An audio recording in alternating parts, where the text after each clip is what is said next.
Hello, everyone. My name is Danielle Miranda, and thank you so much for joining me for another episode of the Estrella Podcast. Before I introduce today's guest, if you would like to receive more information on Estrella and don't know where to go, head over to estrella.chat. You'll be able to sign up for the free newsletter where you'll get all the access and information you need to know exactly what's going on with Estrella and when they will be ready to launch. Now, for today's guest. I have the absolute pleasure of introducing this beautiful woman. I knew immediately when I met her that I was drawn to her aura. She is super sweet and genuine and has an incredible gift that she shares with the world. She is a psychic medium and intuitive counselor. And my guest today is Katherine Glass. Hi, Katherine. How are you?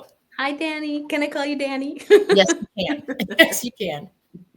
How's everything Hi. going? Good. I'm happy to be here. I love your background. The tree of life is actually my favorite symbol. Oh, isn't it amazing? Yes, It it, is it covers amazing. lots of thoughts, topics, metaphysics, philosophies. I love And that. I love that. I like the color. Yes, I'm a color person too. I really enjoy color. Yeah. Um, we're just going to chat today, and I'm just going to ask you some questions and allow Cool. the viewers to just get some more insight on Katherine and what she's about and what's going on in her world. I Okay. noticed when I was on your website, I noticed that you consider yourself to be a psychic medium and intuitive counselor. I have Mhm. never heard of the term intuitive counselor. Could you expound on that as to what that is? Sure. I think it's supposed to say, or if it doesn't, I have to go in and change it, intuitive spiritual counselor. Uh, Okay. because I'm not a therapist, I am not licensed or trained in any regard in that vein. However, um, it's funny you say this, Danny. I had one client once. So let me just back up. I come to this whole world authentically by birth. My family was all into. I grew up with tarot cards, Ouija boards around me, all that stuff, astrology, spirituality, philosophy, religion. I'm related to Ralph Waldo Emerson, who was a transcendentalist, very well-known theosophist, and very spiritual, God-seeking, truth-seeking. So there's that. And um, when I went into the healing arts from the theater arts, because my family was also in theater background, which I thought I was going to be in, I switched over. And um, when I became a healer, energy healer first, massage therapist first, hands-on healing. My mom used to say when I was really young, "Oh, you're psychic. Oh, you're psychic." She noticed it. Her mother was a medium. Her mother was psychic. My grandmother. My mother read tarot also. She was actually a college professor who worked in the theater arts and taught voice and speech to college students, but she would read for them. I grew up with college kids in my house all the time, like a big commune. Like literally some of them actually rented rooms sometimes from us. But she would read their tarot and stuff. I was small. It was just normal for me. So she told me later, she said, "You're psychic." She goes, "I'm not psychic, but you are." And I said, "Of course you're psychic. You're intuitive." And she said, "No, I stopped reading tarot because I scared myself with it because it was kind of accurate, so accurate." And I said, "Well, then you're probably psychic." But anyway, I digress. So I grow up as in that vibe, and then I get out of performing. I went to college at a conservatory for music, theater, dance, all of that. Went to New York, waited tables, did the auditions, all of that, and hated the egos. I couldn't stand the competition. I'm a Pisces. I'm mediumistic. I'm watery. I'm emotional. I just want to love everybody. I literally went to a therapist and said, "How can I just love people? I just want to love people. How can I make money that way?" And she said, "I don't know." And I said, "Well, I think I want to be a massage therapist." She said, "Sounds like you want to do massage. Go do it." So I got into the healing arts. And when I put my hands on people, like stuff started just coming to me. Like I just knew intuitively stuff about them. And so, for example, you're working the muscle on someone and they're holding all this tension and they start crying. And I'm like, "Oh God, what do I do now? They're crying. Like, what do I do?" So I went and studied hypnotherapy training, which actually taught me how to take someone's emotions during the body work and help guide them through imagery, through hypnosis, gentle hypnosis techniques, like, okay, go into that emotion in the shoulder blade here. If it had a voice, what would it say? Oh, it's really critical. If it had a face, who would it be? It's my mother. Hence the sort of therapy vibe, counseling thing comes in, right?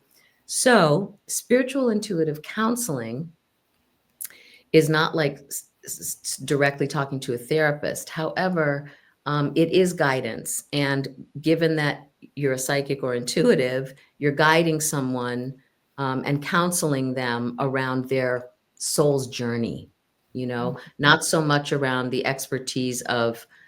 We do include this though in the work I do, and that's where the training with the Barbara Brennan School came in. We did 4 years. We had to be in therapy ourselves during this 4-year training. Sorry, I'll let you ask a question in a minute. In order to hold the client's space safely, right? So we had to have some background in processing emotions and psychological wounds and our history and all that, but not to the degree that a licensed psychotherapist would. So I call it intuitive spiritual counseling because it comes under the umbrella of working on your inner stuff, personal growth, your wounds, your gifts. And then the intuitive psychic piece comes in where guidance comes through me, both, from my own higher self intuitively to say to my client, but also from their guides. And I'm listening to what they're needing to hear at the time of that session, guidance from souls who have crossed over that love them, and guidance from their personal spirit guides and angels. So there's where the spiritual intuitive counseling comes in. That was a really long explanation. No, that was excellent. It's interesting how your life path, your life journey when you were younger went through the normal, like, going to school, pursuing your dreams, working. Yeah. And it was when you had that awakening of like, I just want to love on people. How do I go about it? And that was my guides giving me a nudge, no, go this way. And massage is a form of healing. So you were able to really activate. Yeah, that was my doorway in, was the massage therapy. Did that for 12 years and then switched to energy healing. And then from energy healing came the channeling, psychic reading training, literally with another teacher. Barbara Brennan was my energy healing teacher. And then a separate teacher, Sharon Turner was her name. They're both in spirit now, but she led a strictly clairvoyant training. So Barbara Brennan's training does embody, you learn how to channel, you learn how to, intuit guidance. And how to work with your chakras and how to look through your brow and how to look into someone's body and stuff. But it was more totally healing oriented. It wasn't like, give me a psychic reading. Then I went to training for 5 more years after 4 years of Brennan School with Sharon Turner in Long Island at the time, the Awakenings program, and phenomenal training, especially with the background I had with the Brennan work. I was able to sit down in a chair across from someone rather than hands on the body working on the aura, and read their aura, read their chakras, answer their questions. Then the mediumship opened up, and it all just kind of exploded as the muscles got strong. That is incredible. Yeah. So with mediumship, if I may ask, are you able to, when you're working with a client, are you able to channel past loved ones or deceased loved ones? Sure. Okay. And yes, I am the channel, the conduit for their consciousness to speak through me.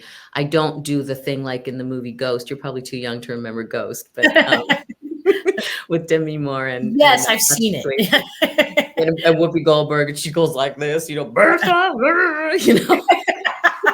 it's not quite that dramatic. Yeah. But the medium will sometimes take on a mannerism or a saying of the loved one, or mostly it's mental mediumship, like interpreting, oh, your grandmother is letting me know that she had this favorite treat that she used to give you at her kitchen table, and it was like your special time with her, and she's still advising you to this day, that kind. I'm just kind of conveying, I'm the postman delivering the letters of love, with hopefully some evidential pieces that you would recognize as your grandmother or whomever's coming through. Now, if I may ask, this question just came to me. When you have done a mediumship session on a client, and a client may ask you for somebody specific, like maybe they want to channel their mom. Have Mhm. you ever had a situation where you were working on channeling the mom and maybe like an uncle came in Oh, all the time. all Oh the my God, time? you guys, so I try to explain to my clients, it's like a portal opens up and there's a big party ball going around and all the spirits see, "Oh, over here, there's a portal, let's go," And like, you know, so that's the working, we call ourselves working mediums. We are literally working the energy. So imagine one client, like you come to for a reading, there's your loved one who has passed who you're hoping to hear from, and then there's all their relatives that are on the other side that are still your relatives. And then there are people who knew you as a baby, but you don't remember, and they want Wow. to come in. Then sometimes it's the medium's job to sort all of this, right? Then at times you'll get what we call piggyback messages. So I'll say, "Well, who's Alice? She's talking about Alice." You go, "Alice, that was like my grandmother's neighbor." Well, Alice wants you to let her son know and her grandchildren that she's alive and well, and she's happy and wants to How give her love neat or is whatever. that? And so I'll say to my clients, if you don't want to tell, your friend that their mom came through and that you saw a medium because you're embarrassed, just tell them you had a dream. They came to you in a dream and they said they're happy in heaven and don't worry about them or whatever the message is, But yes, there are lots of spirits to sort. Now imagine that's with one client. Imagine when you have several clients or a room full of people like Teresa Caputo does, 2,500 people or even 100 people, which I've done. You can only get so many messages out and you're sorting hundreds of spirits. Oh So man. it's a lot of work. It takes Now, good are you sort. scanning quickly as you're doing this and you're sorting out the spirits, if I may ask? Scanning, communicating. I'll tell you the secret is, for those of you who are studying mediumship, the secret is don't stay with the client, stay with the spirit world. Keep your links there. And oftentimes before a demonstration, say with a group, and sometimes with one-on-one, I will communicate ahead of time and say, okay, I want the loudest, clearest, most needy spirit first, like something, and give me something strong and really recognizable out the gate. Not, I have a lady here, she has gray hair and she's 80.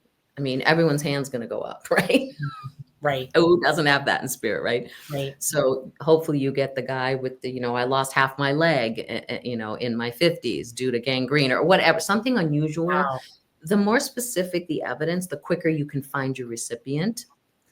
And when you ask spirit for help, they show up and help. The hardest part about being a demonstrating medium or even a medium privately is getting out of your own way and trusting what Mm, you get, even if it makes no sense to you. mm. Now, how do Yeah. you make sure that after you've worked with a client, that the spirit isn't staying with you, if that makes sense? These are great questions, honey. So I train my students to how to clear their energy field before and after a reading. But in general, they don't want to hang around me. They want to be with their loved ones. A lot of that possession stuff and fearful, scary stuff is a lot of sensationalism created by humans to make TV and movies. Mm, Yes, there can be energies that linger in places, particularly imprints. Strong emotion leaves imprint. It doesn't mean there's an actual living spirit or ghost necessarily there. There can be, but for the most part, I'm going to say 95% of the time, we go to God, we go to loved ones, we go to the astral realms that are our next continuation on. We yes. don't want to hang out in the apartment where we died or lived, Yeah. And I even believe if it's a shocking sudden death and people don't know that they've died right away, there is help that comes to that soul. We have help here while we're embodied by unseen forces of love and light, guides, angels, spirit guides. Why wouldn't we see them and have them when we get disembodied? You Mm, know? And this is really beautiful. very I good have point. I have spoken to clients, I've spoken to spirits who tell me, like loved one, my client will say, well, what are they doing over there? You know? Like I have Mm, a sister in spirit. She died when I was 6. She was 17 and she was about to become a doctor and she had just graduated high school and she died of an illness, a virus. And she continued on the other side, her medicine training and skills and worked in that world. And I will get spirits who tell me like like someone who died of an OD, right? A young kid maybe had a drug addiction problem, or and didn't expect to die and took too much. It wasn't an intentional suicide, or someone's shot, someone young, or even a car accident. But usually it's when it's like a gang murder or an addiction or something like that. They on the other side will help young people crossing over in shock, like Wow. they were, because they Wow. want to help heal people who are going through what they went through.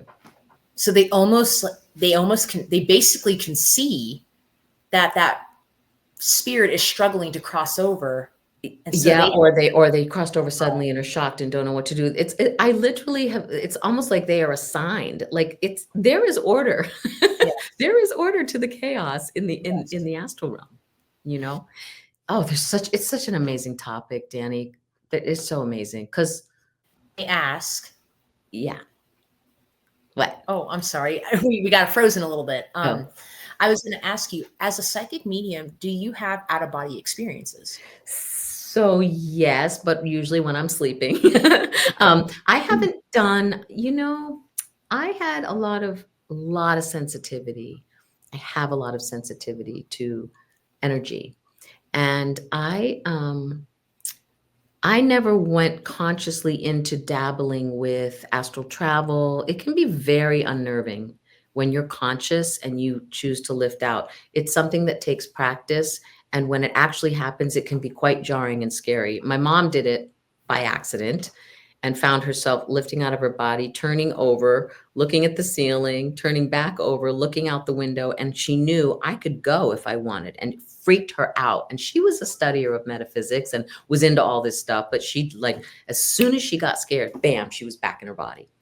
The closest I've experienced consciously or semi-consciously to leaving my body is in that, have you ever had when you're falling asleep or you're just waking up and you're frozen, you're paralyzed, you can't move, Yes. and you want to scream and you can't scream? It's Yes. like, and but you know that you're awake and you can kind of feel your body, but you can't do anything with it.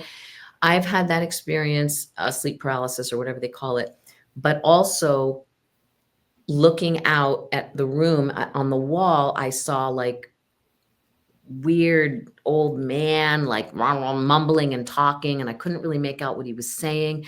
When you're in that state, Danny, you're on the like lower astral realm. It's like this mishmash of, it feels like you took a wrong turn and you're lost. I don't know if you saw Harry Potter, but there's a point when he does his first time through the fireplace and he comes out at, not at Diagon Alley, but at Nocturne Alley, and he's like scared and there's all these people coming at him.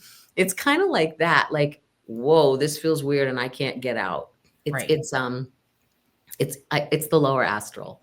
And sometimes when we're getting lifting out of our body, we go through layers of the astral world, Mm. out to dream world, or out to, when we sleep, most souls, we travel. We go and talk to our loved ones in the spirit realm. We go to classes. If Mm. we're training to do healing work or getting guidance as a new parent, we might get guidance in parenting while we're sleeping. If we're really struggling with an issue in our lives, we will go and visit our spirit guides and get information and wisdom, but we don't always remember it when we're awake. When you speak of astral worlds, are you talking about different dimensions? Is that what you're Kind talking of, yeah. The astral plane has, they say, generally 7 levels, from the lower astral to the causal plane, which is like the highest. And there's a really cool book. It's an old book from the 60s, I think. It's called Autobiography of a Yogi. It's about Paramahansa Yogananda, who was a great master spiritual teacher, beautiful soul. And there's a chapter in there called the astral worlds, and he describes each plane, each level of the astral, in such a nice succinct way. But basically the highest plane is where the highest souls and the highest beings go. It's like the closest to the angelic realm. It's not exactly what we would call pure heaven where you never return, but it's a place where souls who are so advanced, they don't have to come back due to karma and lessons. They've Mm. moved beyond the karmic lessons. They're more like guides, healers, enlightened ones who Mm. can choose to appear and reappear and disappear on earth whenever they want. There's a It's lot of stuff interesting. about this in the Indian scriptures, in the East Indian scriptures. It's interesting you say this because this is going to sound, crazy, but no one really knows this. So I'm actually surprised that I'm sharing this right now, but I have always said that I do not want to come back here karmically, that I Yeah, a want lot to of people say learn that. from my experiences, correct my mistakes. I want to be an enlightened being. I want to raise my vibration. Hmm. And I've been doing the work, really doing the work on just healing and being a better person and learning from my past. And it's amazing when you start to do that work, how your intuition is more heightened, Absolutely. how you are more empathic, your spiritual gifts start to really come, and Yes. you start to build that foundation. Now I'm nowhere near your level, but You don't know I, that. I, I realize that I'm tapping into gifts that I really didn't see that I had. And now I'm starting to see Beautiful. that I have them. And so it's Beautiful. So inspiring to talk to I people would say, I would venture to say that you had the gifts all along and you're remembering your gifts, and you actually came here already with those gifts from higher realms and dimensions that you know are home. like, And yes. you have come here not just based on karma, but honestly, because of the work you're doing in this world now with this podcast, and who knows what the future holds for you in terms of your spiritual work. But people who do this work, this light work, we come almost as volunteer, really, and we take on the human mantle. And I'm not saying I'm enlightened or superhuman or anything like that. I am very human. I am having the full on human experience here, the shadow, the darkness, the Mm, issues, the pain, but also coupled with this truth that I know that I'm here with a specific purpose and mission. The question is, you're given free will once you're here. Will you follow through with it or not? And mm, in the worlds we're talking about, the unbodied, disembodied world that isn't the human earth world, it's eternity, right? Our soul is eternal. We can come as many times as it takes to fulfill whatever it is our soul is trying to do. mhm. Because from the perspective of the soul, it's one big long experience. It's one life.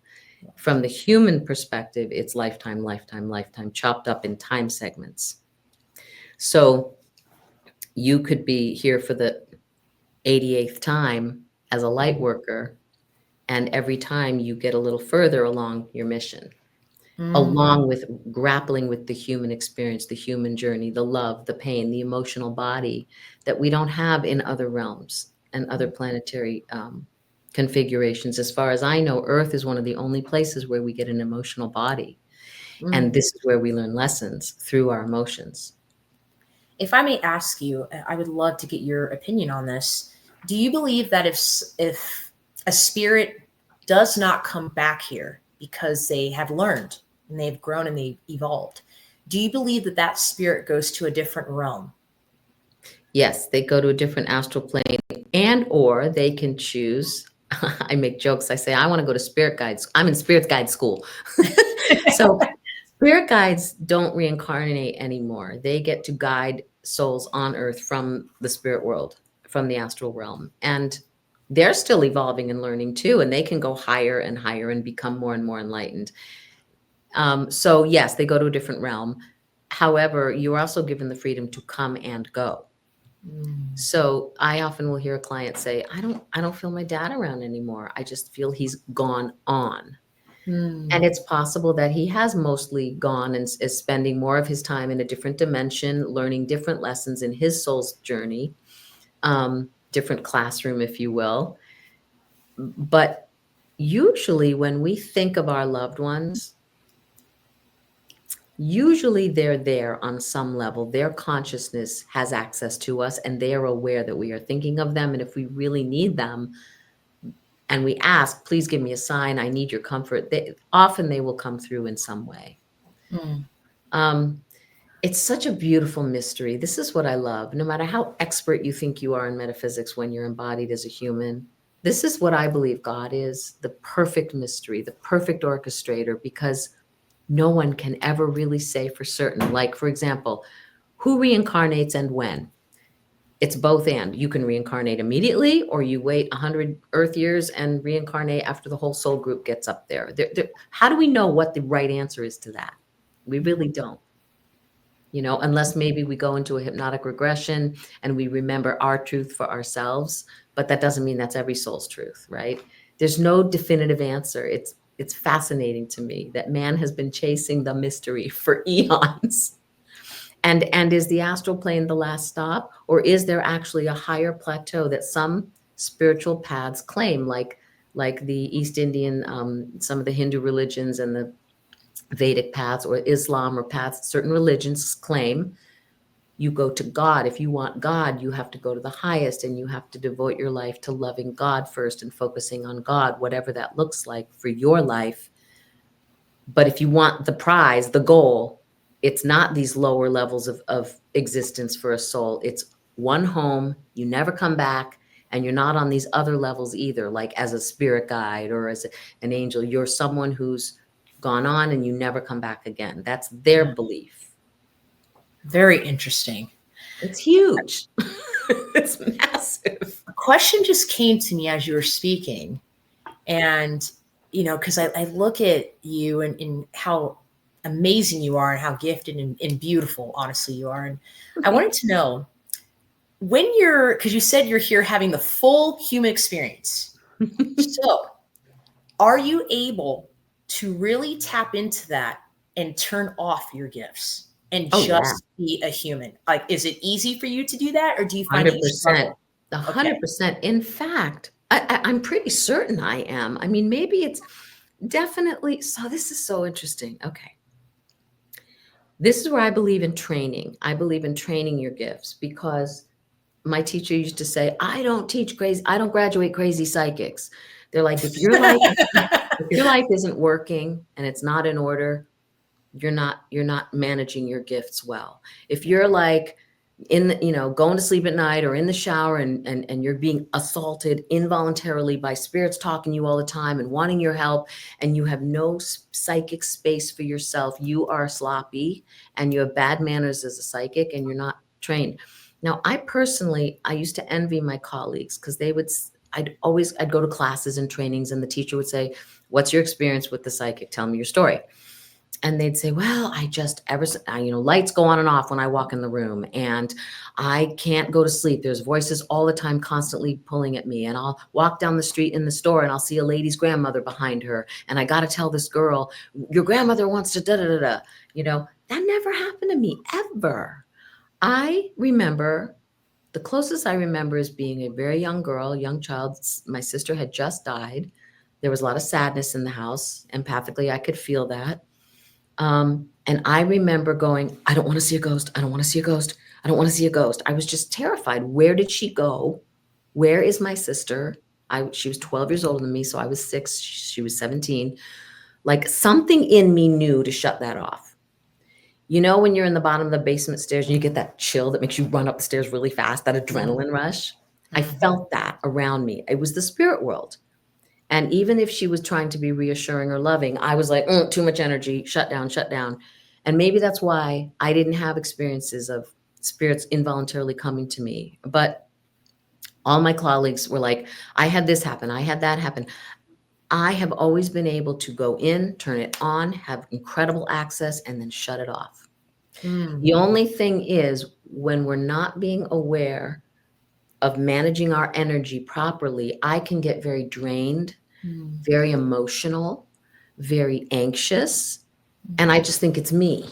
And I forget, even after 30 years in this field, I have friends, close loved ones around me who go, Katherine, did you clean out? Have you shielded? Have you run your energy today? Because you don't always know if the emotion you're feeling is your own, or you're empathically picking up the collective or someone you just spent time with. Yes. So it's very important to keep your aura, your energy, your little bubble clean. Because we're always exchanging energies, Yes, we are. Yes, we are. If you don't mind sharing, what are some of the practices that you do to clean your energy? Oh, well, I teach a very specific practice that I was taught by my teacher, Sharon. And I actually have recording of it. I'm thinking about putting it on my website. So I teach my students this. It's actually called running your energy, clearing your chakras. And you basically sit in a chair with your back up in the morning. You grab your spirit like a balloon on a string, and you pull your spirit into your body in the morning when you first wake up, and you say, "Hello, good morning, spirit. Good morning, body." And now you're together. And then I start yawning, purposely yawning, making myself yawn. It's like a bath for the chakras. You do it by taking a deep breath in through your nose and opening your mouth wide like a fake yawn, forcing it, and then you get it going. And while I'm doing that, I am sending grounding cords into the earth and running earth energy up my feet and legs and back down my tailbone, creating a current, and then up and through the body, out my head, and then down my arms. And then I make balls of light between my hands, and I clean each chakra: red, orange, yellow, green, blue, all that. Cleaning each chakra out. And when that's all done, pulling the cords, clearing the energy, and then I shield. The 7 chakras Wow. have 7 shields. So the first one, for example, my physical body is always safe. My emotional body is always safe. And you go through the shields, and your heart chakra is where your divine, what I call your divine identity, lives.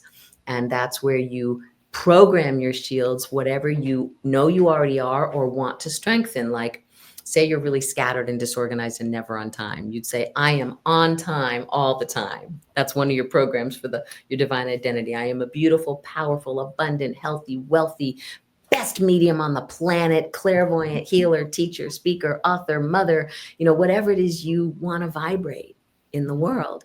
That's your divine identity. That's how the divine sees you. Perfectly imperfect.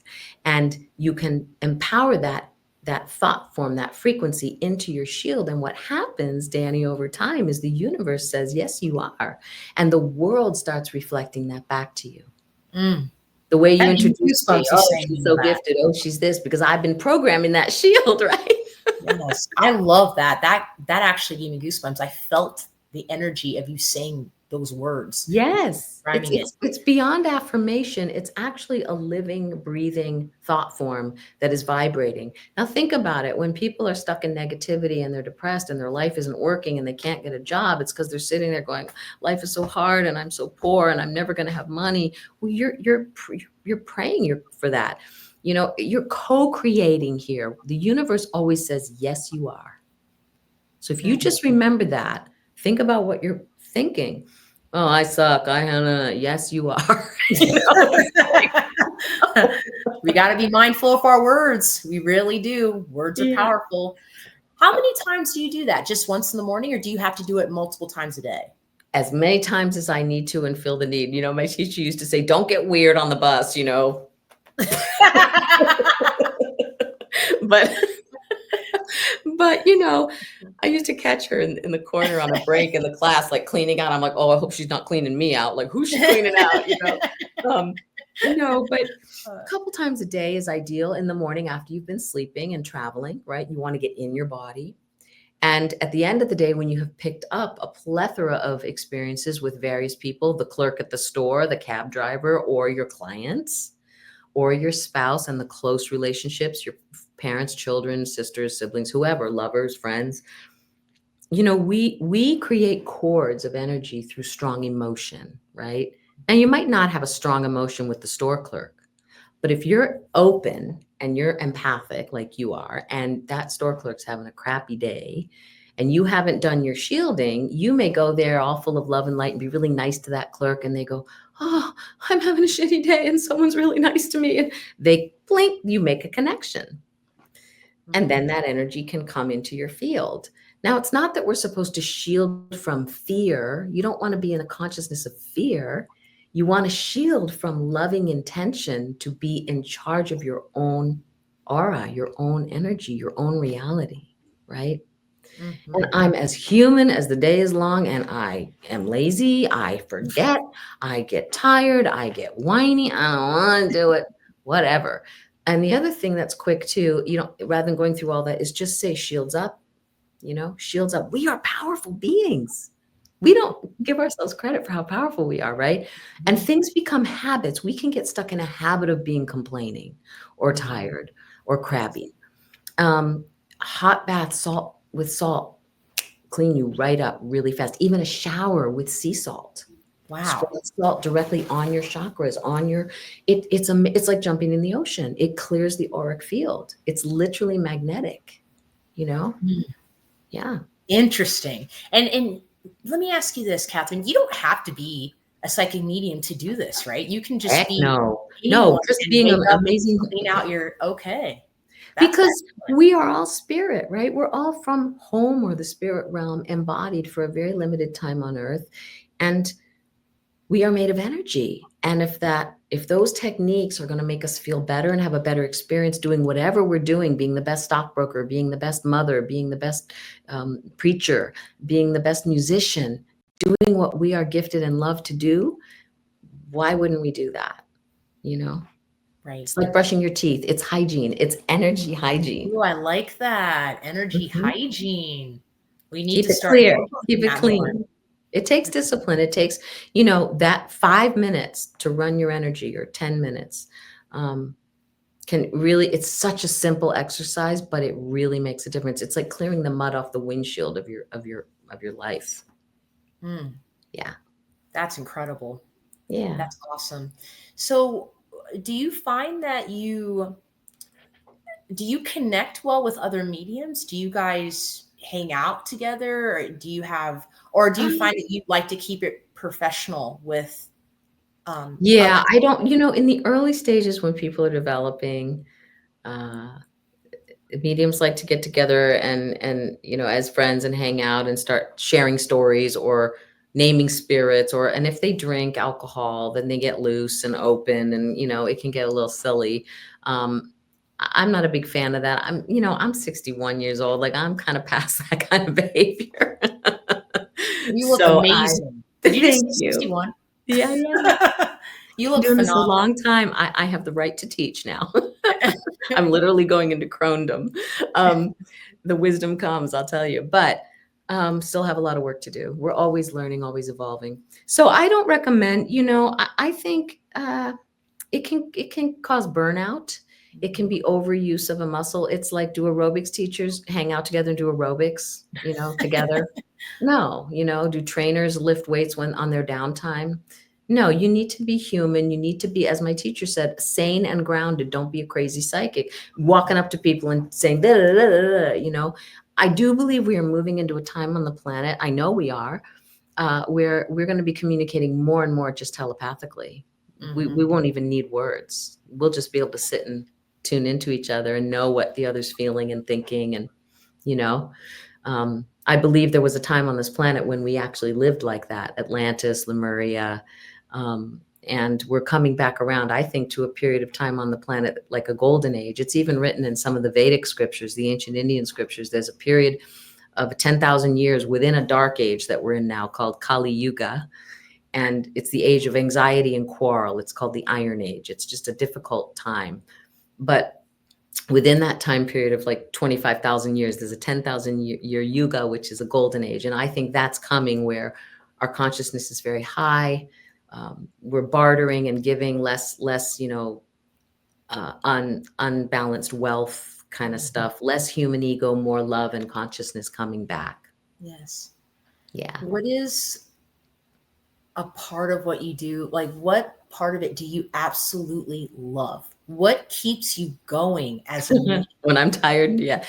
The work that we do as psychics and mediums, and my personal love for it is that my goal is I want people to understand that you're an eternal spirit soul. You are not this body, and you are so much more than your ego mind would have you know or believe. And your purpose here is to understand and learn that, and then figure out what your service is to creation, to existence. What's your purpose is to serve. How do you want to serve? We serve our dog, we walk behind it with the poop bag. We serve our parents, we serve our teachers, we serve our children, we serve our employers. What about serving the divine? Your creation energy, who created you, what created you, the energy that is the all connection that we are. What contribution do you, and with your specific gifts as a soul, Whether it's a bricklayer or making someone so happy by making their walkway so beautiful, do it with love, do it with intention, not with grumbling. If it's not your right work, find your right work. As a soul, remember that this is a journey. You are not this body. You are so much more. And then we can move out of that bodily consciousness, of Yes. just, I need more money, I need more beauty, I need more power, Right. Right. you know? If So love, I'd say love is the reason I do it. what advice or what guidance would you give somebody that wanted to know how do they go about starting their journey as a medium? If they too wanted to help people like what you're doing, Oh, what I would advice say would you find a give good someone? teacher, start meditating, find a nice guided meditation, even on YouTube, that is safe and legit, and not going to take you in some crazy open journey that you shouldn't go on. But find a legit method to meditate, learn to get quiet, learn how to center yourself and go within, and then also learn how to direct that ability and to go without and to connect to the spirit world. So, for example, the spirit world is all around us all the time. It's not up there or down there. It's right here. It's like arm's length away. This is the spirit dimension right here. Okay. They're all here right now listening to this talk, people who want to learn in the spirit realm. And so if I'm talking to you and in the next room, I can hear music playing, but I don't know what song it is. I just kind of hear some music and I hear some words. If I shift my awareness, oh, that's Beyonce. Oh, I know that song, Yes. It's tuning into a different dimension, and it's just a shift. And as you train that muscle and get out of your own way and start to authentically believe what you're getting, sure, you're going to get misses because you're human. You are the antenna. You are tuning and refining your dial to stay connected here, not here, here. So learning to do that is what all the mediumistic training is all about, practicing that. And the way you learn and practice that, you need validation. So you've got to work with another person and get their loved ones that they can validate. Yes, this is true. You would never know that my uncle used to take me apple picking every Sunday morning, something Possibly. like that. Yeah. And as you get that validation, you gain more confidence that you're really connecting and talking to spirit. And it should be a healing, sacred, joyful, beautiful experience, not scary, not sinful, not, Mm. Yes. Yes. Catherine, you have been wonderful. I have enjoyed talking to you. You're so down to earth. I don't know what it is. I'm drawn to you. I see your aura and I see how genuine it is. I see yours too. I can tell that people are drawn to you like magnets just because of the love that you do radiate. Thank So you. thank you so much for being a guest on today's podcast. You're And welcome. how do people reach you if they're interested in, Oh, getting yeah. information Well, or I do mentorship. I mentor one-on-one. I teach classes. I don't teach on Zoom yet. I have to get that together, but I'm teaching in person a lot in Massachusetts. And you reach me through my website, which is katherineglass.com. And my email is katherineglass22@gmail.com. I have a lovely assistant, Sherry, who takes your information and goes back and forth with you. And I do public events. I'm doing an event in Massachusetts at a movie theater. We're doing, the movie won't be playing, but I'll be giving messages to loved ones in the audience on April 5th, just an afternoon for a couple well, how hours. fun. How Yeah. do people find out more about that if they're interested in attending? It's on my website and it's actually on Facebook, my Facebook page, Psychic Spirit Channel, Katherine Glass. There's a Venmo link there that you can get your ticket. Awesome. Yeah. Fantastic. It's Thank you again. $44, I think, and then $50 at the door. Thank you again so much for being a guest. And for those of you who are watching today, thank you so much for watching today's episode. I really appreciate it. Catherine really appreciates it. And for those of you who would like to have more information on Estrella, head to estrella.chat, sign up for the newsletter, and you'll get to learn all the information as to when the launch date is and everything in between. Thank you so much again, Catherine, for being a guest. Thank you, Danny. It was awesome. I enjoyed it. You have a wonderful day. You too, honey. Bye. Bye.